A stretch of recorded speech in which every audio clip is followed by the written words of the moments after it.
Explaining work-life balance in the United States.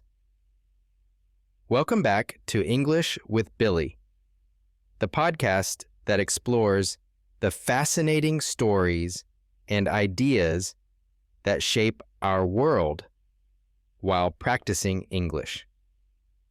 I'm your host, Billy, and today we're diving into a topic that affects nearly everyone: work-life balance in the United States. What is work-life balance? It's the idea that you should have enough time and energy to enjoy your life outside of work, even if you have a busy job. For some people, this means spending time with family, enjoying hobbies, or simply relaxing at home.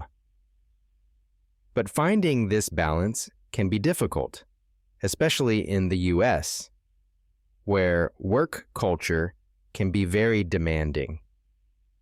In this episode, we'll explore why work-life balance is a struggle for many Americans, how it compares to other countries, and whether the situation is improving. Along the way, we'll learn a few new words and phrases to boost your English vocabulary. Let's start with the basics. The United States has a very strong work culture. Many Americans take pride in working hard and being productive. In fact, there is a saying, "Work hard, play hard."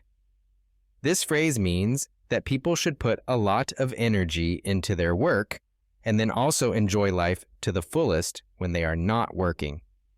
But for some, the play hard part doesn't always happen. The average full-time worker in the US works about 40 hours per week, but many people work much more.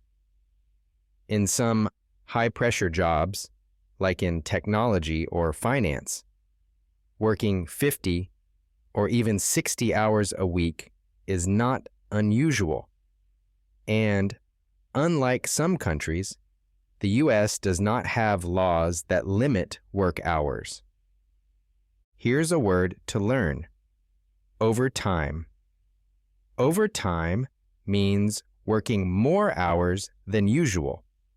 Some people get paid extra for overtime, but not everyone. For many Americans, the pressure to work overtime is real.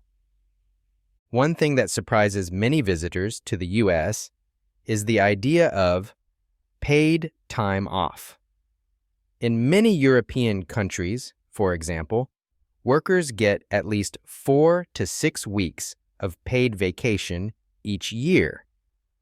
But in the US, paid time off is much less generous.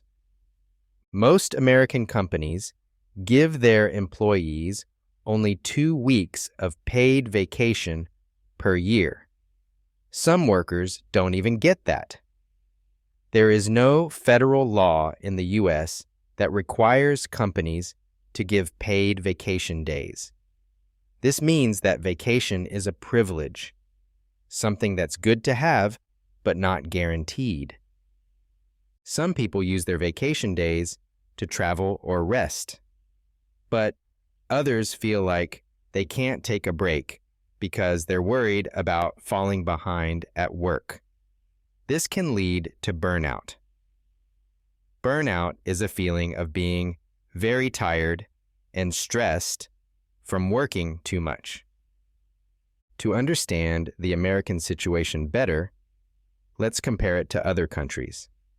In places like Sweden and Denmark, work-life balance is taken very seriously. Workers often have shorter work days, like 6 hours instead of 8, and more vacation time. Companies in these countries believe that well-rested employees are happier and more productive. In France, for example, it's common for people to take long lunch breaks. In fact, In some jobs, it's illegal for employers to contact employees after work hours. This law is called the right to disconnect. Imagine finishing your workday and knowing that your boss can't send you emails or ask you to do more work. Why is work culture so different in the U.S.? Some experts say it has to do with history. The United States was built on the idea of individualism, which is the belief that each person is responsible for their own success. In this culture, working hard is seen as a way to achieve the American dream. But not everything is bad news. In recent years, more people in the U.S. are talking about the importance of work-life balance. During the COVID-19 pandemic, many people started working from home. They realized that they could be just as productive while also having more time for their families or hobbies. Companies are starting to notice that when workers have a good balance between work and life, they are happier and healthier. Some businesses are even experimenting with a 4-day work week. That means working 4 days instead of 5, but still getting paid the same amount.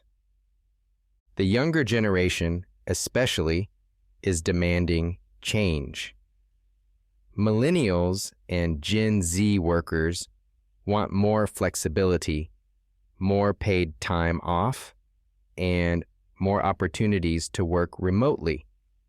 Remote work means working from anywhere, not just an office. So, what can we learn from this? It's clear that work-life balance is very important for happiness and health, but achieving it can be difficult, especially in a culture that values hard work. If you're listening from a different country, you might think about how work culture is different where you live. Do you have more time for life outside of work, or is it just as stressful? And if you're living or working in the U.S., it's worth thinking about how to create your own balance. It might mean setting limits on how much you work or making time for things that make you happy. Even small changes can make a big difference. In the end, work-life balance is about finding a way to work hard without feeling overwhelmed. Overwhelmed means feeling like there is too much to handle. Remember, work-life balance is about living a life that makes you feel fulfilled and happy, both at work and at home. Thank you for joining me today on English with Billy. I hope you enjoyed learning about work-life balance in the U.S. If you liked today's episode, be sure to subscribe for more stories and discussions in English about life, culture, and what makes us human. Until next time, take care and keep your curiosity alive.